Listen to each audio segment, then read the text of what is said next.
Добре съм, Чичо Хюсеин. Не се притеснявай, няма да боли, защото първо ще ти щупя главата. Ето я и Хайрие. Какво правиш? Бягай, бягай, бягай. Отвори вратата. Чичо Хюсеин, бях налегнал, Хайрие само за да си взема паричките. Какво си направил на моето момиче, кукиче? Бях легнал върху нея, натисках и се. Не е това. Исках да ми даде... За парите говоря, Чичо Хюсеин. Кажи нещо, бе. Чичо Хюсеин, намеренията на Фикрат са били сериозни. Ще ти дам едни намерения аз. Изобщо не съм сериозен, Чиче. Просто се забавлявах. Ей! Забавлявах се, но съвсем мъничко. Не много. Не. Само да ми паднеш. Ще ти покажа аз на теб.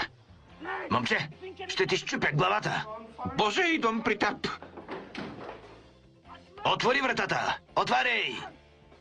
Чичо Хюсеин, наистина направих го за парите. Тоест, исках си парите, не че искам пари в замяна, така де... Не се смей, ами помогни. Че и се смее. Бързо отваряй вратата. Бързо! Не се смея. По принцип, изобщо не обичам да се смея. Все някога ще излезеш от тук. Тогава ще ти покажа аз. Братле, какво си му направил на този? Нищо не съм му направил. Дъщеря му е луда по мен, открадна ми парите и за да си ги взема, легнах върху нея. И тогава Чичо Хюсеин ни хвана. Много зле. Много зле. Ами и ти много ми помогна.